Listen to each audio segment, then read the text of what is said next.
started with jewellery. Yep, which I still do. Yes. I mean, I went to art school. I did A-level art. I went to art school and then went to specialise in jewellery. I mean, I don't think anybody knows at that age what the hell you want to do. And I just think, I don't know why. What the teachers were advising. I don't know. Anyway, I went to do jewellery. I did love it. It was a really interesting course. And I started doing it when I first got home.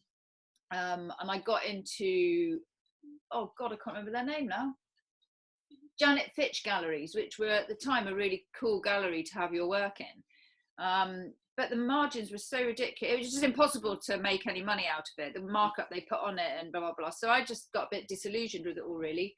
And then I was working in a florist shop. My boyfriend's mother owned a small florist. It was really sort of sweet and very creative. Yeah, anyway, I just can't do nothing. And I was sort of sitting in the back one day, fiddling around with some wire, and I started to make a little loose sculpture of my boyfriend at the time, who stood in quite a distinctive manner.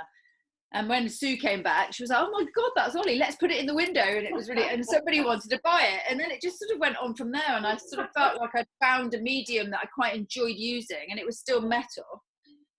And so I just carried on playing around with that. And at the time, nobody was really using wire as a medium, but it was quite unusual, I think. So I'd sort of come upon something fairly distinctive. And I love people watching and sort of trying to express their sort of emotions through body language.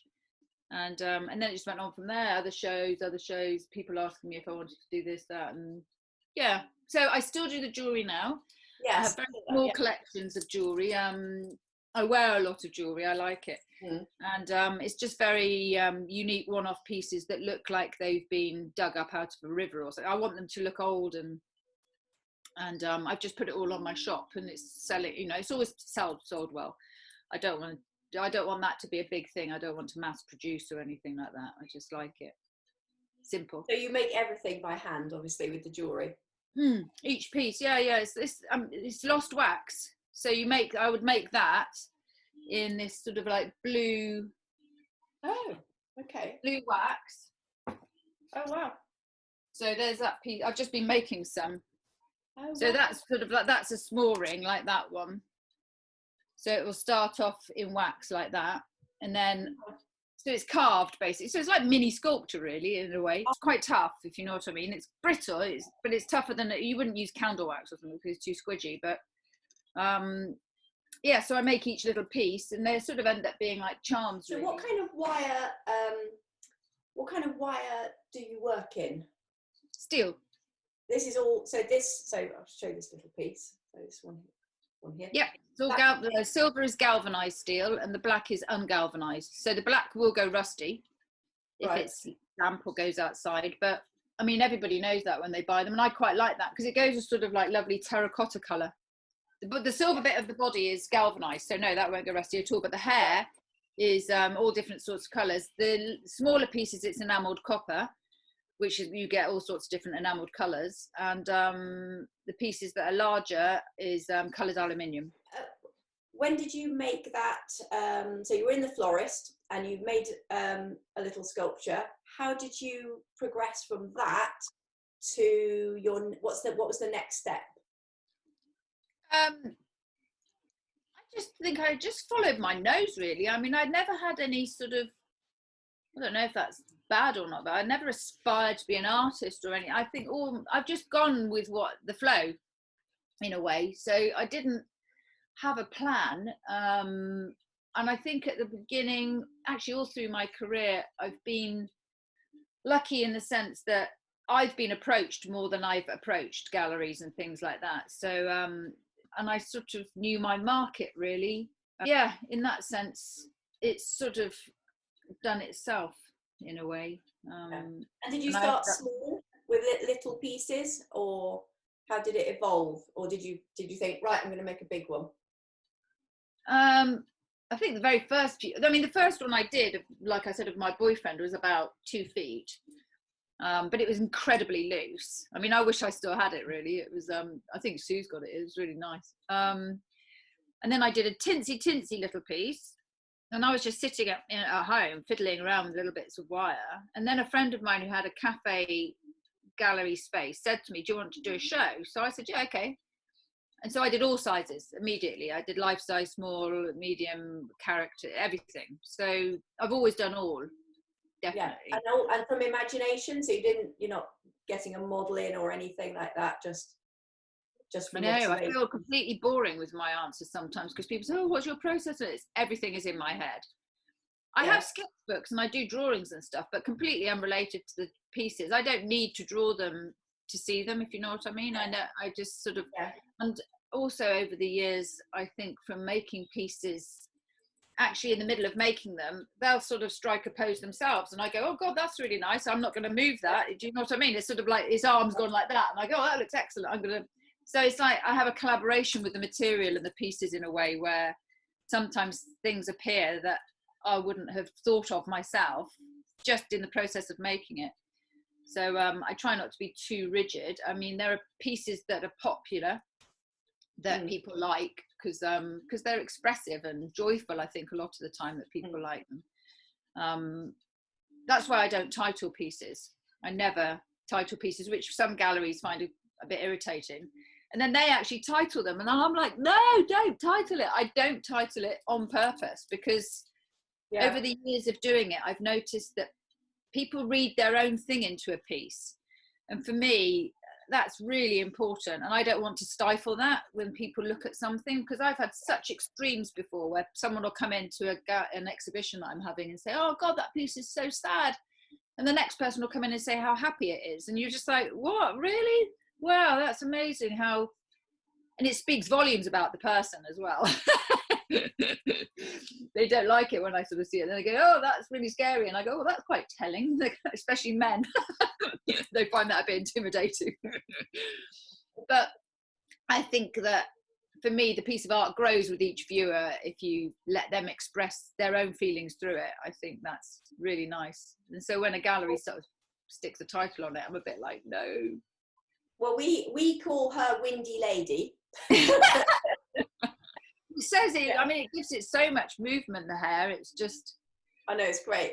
Is it? I mean, obviously I can't help noticing you've got very long golden flowing hair. Is that modelled on you at all? No, it's just. I mean, I'm fading. I was a complete redhead, massively red. Yeah. So this is just me getting old. And so when at the very beginning, I could only find copper wire. And so I would use copper wire, and everyone would go, oh, you're doing your own hair. And it's like, no, I can only find copper wire.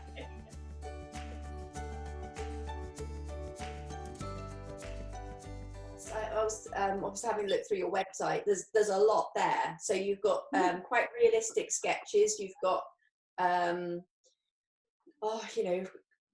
what you call characters. You've got a lot of variety there. Where do all the ideas come from? I watch films. I don't know. Sometimes when I'm watching a film, I'll pause it. Dance is a big influence with a lot of the pieces. I mean, I love finding things, and like I found all these like bone skulls in a little antique market once, and it was just like, oh wow, and they already had holes in them, so they're obviously beads on a necklace or something. So then I'm like, oh, I could make that could be a head on a smaller skull. I mean, lots of people find them. I like macabre. I quite like dark. It's very joyful and expansive, and the edgy and the dark. So I find that quite interesting, that mixture. Yeah, I think I personally would do more of the dark. Not dark. I don't know what the word is. I mean, somebody came here once and they said, "Oh God, you're really into death." Because it's skulls and stuff, and I was like, I wouldn't say I'm into death. I don't mind it. You know, it's part of life. It doesn't scare me. I've had really good friends die, you know, right in front of my face, and it's like, it's just life, you know, and I'm not bothered by death, and I really like symbolism. Like, I'm not at all religious. I'm sort of, if anything, I'm anti-organized religion, but I really like crucifixes and symbolism and church stuff, you know, and I just find it all fascinating on a sort of human level. It's just sort of like what we do and how we express ourselves. Really interesting. And I don't know, there is no logic to what I make. It's just whatever takes me at that moment in time, or either being inspired by a piece or something I've seen, or I have to start moving, I have to start making something, and it evolves. You don't like sitting still doing nothing then?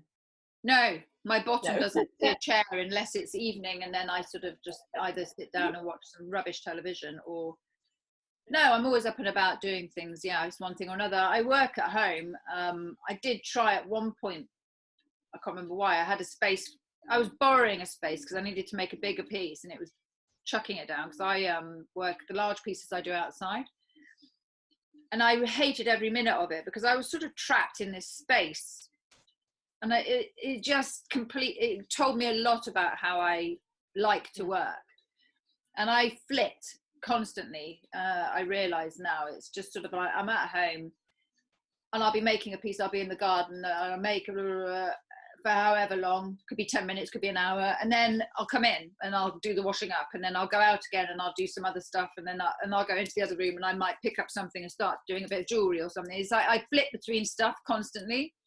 It's really difficult for me to stay on one piece any length of time. I mean, that's not true. It's not difficult for me. If I want to, I might spend hours on a piece, but when I was trapped and I had to because I had no choice, I found it absolutely unbearable. How did you manage with lockdown? I didn't change anything for me because this is my life. It felt like, world, welcome to how I live my life. It's like every day, all day at home on my own, more often than not. If my son's at uni now and my husband's out for the day, so it's like, this is my life. So nothing changed for me at all, really. In May we have a thing in Oxford called Oxford Art Weeks, and it's a really big event. It's been going for 30 years now. I've been doing it for over 20 years. And it's a real marker in the year for, and everybody, you know, if you're known in Oxford, everybody comes, and I'm quite well known in my county for my work. And it's incredibly busy, and you make good money in it. And it obviously got cancelled. So it was just like, oh God, bloody hell, what do I do now? And so I just thought, sod it, I'm just going to do it anyway. So I set up the whole house and made as if I was doing it. And then I filmed the whole thing. And it's on my Instagram thing, and I did a virtual tour. I had a look at that, yes, yeah. And that sort of worked. I did sell a few pieces. I didn't sell as well as I would have ordinarily done in Art Weeks, which was a complete bummer. But it was better than nothing, you know. And so then I also had this sort of stock of work, blah blah blah. And so I'm sort of I'm just a bit of a soldier. I just get on with stuff, really. I don't really let things bother me so much. I mean, I bloody love the peace and quiet, the silence here. I don't know if it was the same where you are, but it was really, yeah. Oh my God, it was very nice for the wildlife. Yeah. Oh, it was so lovely, and that whole uncanny thing of like going out, and the roads that were normally sort of jammed at rush hour were empty, and you were sort of like walking down the road, like, oh my God, I love stuff like that. I found it all fascinating. Really. Yeah, no, lockdown didn't change anything apart from sales. So it was like, oh well. Anyway, no, I was still at home getting on with it, and my son had to come back from uni, so that was a bit of a bummer. But you know, not a bummer that he was back, but for him missing uni. I must ask you, some of your paintings that I was looking at have words. They're just words all around them. Are they your words? Some of them were, I mean, I did those quite a while ago. I love text. I love looking at text. I love font. I love writing. You know, I think it looks great. And some of them were dreams, because I used to keep dream books and write all my dreams down because I have very vivid dreams. Some of it's just rambling. It's just whatever comes into my head at that moment in time. Some bits of it might be quotes of something I've read or something, or mainly it's just nothing and everything. Yeah. So going back to wire, inspired by your sculptures, I have to say, I had a go at a bit of wire. I made a little face, and I nearly took my eye out. I think it should have come with a warning, like, please, you know, you should know what you're doing before you start moving this wire around. So do you wear goggles, or I suppose you know what you're doing with your wire rather than like me? You must have an amazing feeling for wire now. What are your favourite wires and sizes? And aluminium's good because it's soft, but I try to minimise that because I'm a bit, you know, environmentally I'm not sure about it. it's really much easier to use. It's so soft, it would be, you couldn't make a whole piece in it. So I just use it to add some depth because it's slightly shinier than. So no, no particular size. You do get used to it. It is, I start to be able to predict what's going to happen, but when I'm doing a larger piece, I'll sort of like reel out 4 or 5 meters of it. And so when you're sort of turning it like that, it does do this sort of spirally thing. And I sort of can see it coming. I mean, every now and then I'll get like a door on my head or on my leg, and it's just like, oh, it really hurt. I mean, I have to say, it really hurt, and it hit me there. Oh. And I thought, right, okay, Catherine, this is not a sensible thing to do anymore. No, really, I think I've had it once or twice on my head, like, oh, but it's like, it really makes you curse, and I'm good at cursing. So it's no, I don't really I mean, I'd say the worst thing that happens if I'm really, really busy is that my hands get sore, in the sense that it feels like I've rubbed them on cheap later. It's the chicken wire at the base of a big one. I use chicken wire, or a medium. There's a sort of like loose squish just to give it some bulk, really. Well, not bulk for the big one. That's how I do the main form. And like this one, I've got this one outside I'm just doing, so it's like she's just got a loose chicken wire. Oh god, I hope the connection doesn't go like that. Oh wow, yes. So, it's raining, and that's vicious. That's the worst one. Now I do wear gloves when I'm doing that, because that's really bad. Yes, it's horrible. And I think there might be something on it. There's like a coating of something on it that I'm terrified of what sort of chemical it might be on it, but there's definitely a coating of powdery stuff. Anyway, so apart from that, no. But I have done work with children. I've done residencies in schools before and done things where poor kids, bloody health and safety. It's just like goggles, gloves. It's just sort of like, oh my god, what they have to do.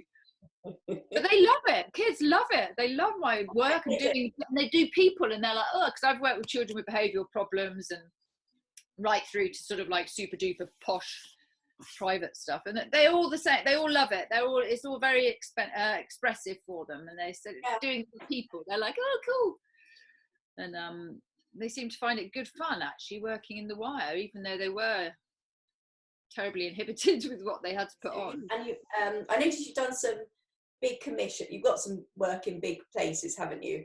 I'm interested. You've done work for Rolls-Royce, and you were on the Chelsea Flower Show, one of their gardens, and Grand Design. So how did the Chelsea Flower Show happen, and Grand Designs? How did that come about?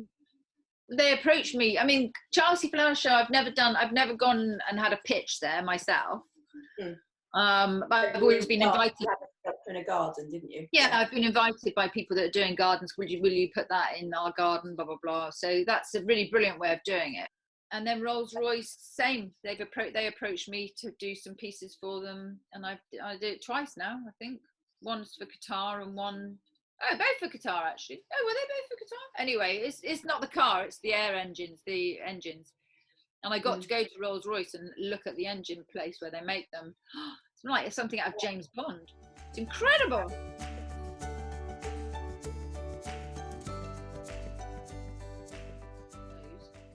And you've got a very strong connection with Morocco. I read that you do Berber inspired jewellery. Is that right? Yeah. We've got property out there. Yeah. We've got a villa. I don't know if you've seen it. Have you seen on my Instagram? We've got a villa. We've got 2 villas actually, a third plot of land. The second villa is not quite finished, but it's twice the size of this villa. So it's absolutely massive. I love it. It's such a lovely culture and a lovely, lovely people, especially the Berbers, really kind, open, don't have much, but very content with what they've got in a way, I don't know. It's lovely. And I love can you imagine as an artist that there's the stuff out there with their jewelry and rugs and ceramics, and we've got staff out there that are just family really more than anything, and they live up in the mountains and they get all the rugs. It's just lovely, really beautiful culture actually. didn't think I would be so at home there as much as I am. I could actually live there. It's and it's not like most people think. I think it's very very modern. When you go into the Glees area of the town, it's just like being on a London high street. You know, you've got Zara and blocks of the offices and people in suits and architects. So, you know, it's just a totally modern day city if you want it, and if you don't, you go over to the Medina and you've got the old 1,000-year-old market, which they're unfortunately doing up bit by bit. And as a tourist, you're like, no, what are you doing? Leave it alone. Huge inspiration. Yeah, and I've taken ideas from their Tuareg crosses and the Berber stuff, and they're very suspicious of gold. They don't like gold. They don't like gold at all. Yeah, they see that as a bad. They're like, they actually said, they said it's suspicious. They're suspicious of gold, and they see silver and as their talisman. That all of their pieces, like they're all good luck things, and they give them to the young boy when he first heads out into the world. And they, you know, a lot of not folklore. I don't know what the word is. Lots of meaning in their stuff, really. I love it. My husband's a right adventurer as well, and he'll we'll go all sorts of avenues and find all sorts of things that you would never normally find, and sort of very interesting, sweet people. It's not scary in the slightest. I feel incredibly safe there. If anything, it's really not what people would think, I think, for some strange reason. I'd feel safer there than I do walking around London. I meant to ask you, actually, it's like, are you a very tactile person? Not in real life. I mean, not in real life. What's that mean? I mean, no, not massively. No, I mean, I hug and blah blah blah, but not overly. I mean, I know some people that are really tactile, and that irritates the hell out of me. So I'm the opposite, really. I do love like lush, you know, fabrics and stuff like that. I do appreciate, and I think I'm really heightened senses wise anyway, all senses. But no. I was living in a shared house, blah, blah, blah, and there was like 6 guys there one day, and they were all like, oh, so easy what you do. So I was like, okay, go on then, you have a go. So I gave them all wires, and they were like, couldn't do it. And then I thought, I wonder if I can do this with my eyes shut. And I did. I could do it with my eyes closed. And so it sounds terrible, doesn't it? It came out weird, but, you know, just by feeling, because I just wanted to see I should do that again, actually, and see how it works out now, because that was quite interesting, because I do love, because I can feel the gauge of a wire and things like that. I know I can feel 2 wires, and I know one's 1 mil and one's 1.25, you know, and I can tell the difference just by feeling them. So it is a very touchy thing. Yeah. Do you have a favourite wire? It's quite geeky, really, isn't it? But do you have a favourite type of wire to work in? No, but I like I said, aluminium's the easiest. The hardest is bronze, because I just started mixing bronze, because I use bronze wire when I do a bronze piece, and that's quite spiky, and it's like it's really and a little bit springy, because they're what's the bloody word, tensile, because it's all galvanized, it's all heated up. All the wire I use it's called annealing, which makes it then, if you bend it, it stays where it is. And if you don't anneal something, it's tensile, high tensile. So if you undid it, it would just go and spiral everywhere. I think that might be my problem when I tried it. Oh, yeah, God, don't use that. Oh, it's a nightmare. No wonder you poked your eye out. It's just horrible. Top tip. So if you wanted to start this and try this at home, what would you do? What would you buy? Well, I mean, the thing is, I buy mine in bulk from the actual wire company. So, I mean, even if you went to a garden centre, I mean, I think most wire is, I mean, I either call it galvanised mild steel. I don't think many people use the term annealed, but annealing is, when I was doing jewellery, annealing, when you heat something up, it softens it. It sets all the molecules into a different level of being. And when you start bashing, it hardens it. So the more you work something, the harder it will get. But some things aren't annealed. And so like the bronze that I use is quite springy. So it's like wrestling when you're doing it with something like that. You're like, ugh! And if you let go, it'll... So can you buy it annealed wire? Yeah. You should be able to. I mean, most garden centres and I don't know, actually, because I never do that. But how would you know? Well, mild steel, I would say, if you buy mild steel, or aluminium. Aluminium's totally stays where it is. But sounds safer. Exactly, but much less than high tensile stuff. Aluminium sounds safe, the safest option. Yeah. Yeah. Okay. But it's very bendy. Pardon? So, but it's very, very bendy, so you wouldn't have much structure to it if you used that. Right. Unless you used a really thick, if you used like a 5mm core, I suppose. Yeah. Or have a different base. Maybe if you wanted to make reclining figures then. Yeah. Floppy ones. Yeah. Right, favourite tool. Have you got a favourite tool that you use? Don't really use many tools. Pliers is the only thing I use. I use pliers and wire cutters. That's all I need really, just to tuck the ends in, because I don't do any soldering or welding or anything on my pieces. It's just all wrapped around itself and then tucked in. How do you make the feet then? Some of those feet. Oh, that's lead flashing. So it's just sheet lead that I cut into a shape, and then I form it, and then I just flash it with a hammer and then move it over. And yeah. Who's your favourite artist? Because of who he is, what he represents, and every single thing about him, I think he's completely amazing, is Grayson Perry. I think he's been the most brilliant thing for the art world. I think he's incredible. What's the best thing about being an artist? Freedom? I don't know, because I just am. Do you know what I mean? So it's hard to step out of it and look at yourself, and so I don't feel like, I don't know any different. It's just. So is it a bit like me asking, what's it like being you? Yeah, I suppose. Yeah, exactly. It is me. I was like creating I was born creating basically, and I've never ever stopped. And even if it wasn't my job, I would definitely be making or doing. I can't not create things constantly. Mm.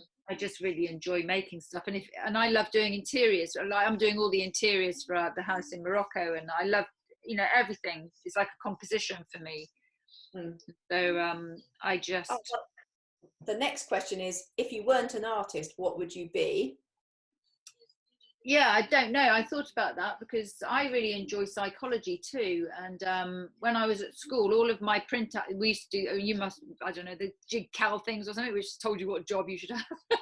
And all my stuff was always art therapist. I mean, I'm quite good at reading people anyway. I've just got that sort of character. I'm quite intuitive, and I'm quite an empath really. I quite feel people's stuff, and I think that's why I like doing characters and people, because I enjoy people watching, and I like watching body language and understanding people, especially young people. I would have liked to have done child art therapy or something like that. It would have been quite rewarding, I think. And I still think nowadays, when I get to myself to a position where I can, I'd probably do something like that, even if it's voluntary. And I like things like, I'd say I could have been a stuntman. I love stuff like that too. What? Stunt woman, doing like stunt man, or like we're doing it like adventurous thing. Yeah, I love doing stuff like that too. I like driving fast cars. I've driven fast cars. Quite varied, isn't it? This careers talk. Yes. So many different things I can do. Yeah. I thought you were going to say interior designer actually, but yeah. So psychologist, stunt woman, art therapy. I mean, I would like. I do enjoy interior design, but I just wouldn't want to do it for others and I mean, I've been involved in that, and people can just bugger right off sometimes. Their attitude is just, I've worked in the film industry as well and theatre, and it's just like, oh God, it's so like, not what you'd think, and to be an interior designer and work with someone for their home, I like doing my own stuff, and if I could be an interior designer and I could go to a client and say, right, I'm going to do this, are you all right with that? And they say, yeah, I'd be like, okay, cool, I'll do that. But when you've got someone going, oh, I'd like a 1950s lamp in that corner, it's like, oh, do it yourself. What do you hope the viewer will see or feel when they look at your work? Whatever it is that takes them, I think. I mean, I would like them to feel moved more than anything, I suppose. I think most artists would say the same thing, I suppose. And it's not particularly I want them to feel happy or anything. I would just like them to feel something, and feel a connection is the main thing, I suppose. Because like myself, when I see a piece of art, when you feel connected with it, and whatever it is, even if it's indescribable, if you feel a resonance with it and a connection with it, the most important thing, I think. I remember the first moment I saw your work. Oh yeah, yeah. Yeah, the woman sort of back against the wall. I remember thinking, that's how I feel, like a lot. Yeah. Could you ever be without your cats? We grew up with cats all my life. We grew up with a menagerie, actually. We had loads of animals. My father's side of the family was farming, so I sort of half grew up on a farm, half in the city. And I just love animals generally. And then when my son was little, I mean, obviously when I left home and you're sort of moving around, also, you know, God knows where you're living when you're young, in your 20s, it's like, so you don't have pets then. And then once I sort of had Lucian and settled down, I wanted him to have a cat in his life, because I think there's something quite nice about it. The door's wide open and there's like 2 meters. Look, I don't know if you can see. There's the cat, look. Yeah, yeah. And there's the garden. The squirrel keeps going backwards and forwards, literally there. It's like, he's so brave. But the cat doesn't budge. You're right, Scampy. But I feed the squirrel. I give him nuts and stuff because I love them. They're so cute. I had a lady who had a piece in Cornwall, and it was a medium piece, like the one in the garden, but sitting. And she used to move it. She used to make it join dinner parties and move it all over the place. And she sort of lived up on a cliff. And she had it once sitting over the wall, which was, there was a footpath, public footpath going along, and it was looking over the wall over the cliff. It looked amazing. But the people scrambled up the top and went over the wall and asked them if it was a Rachel Ducker sculpture. Really?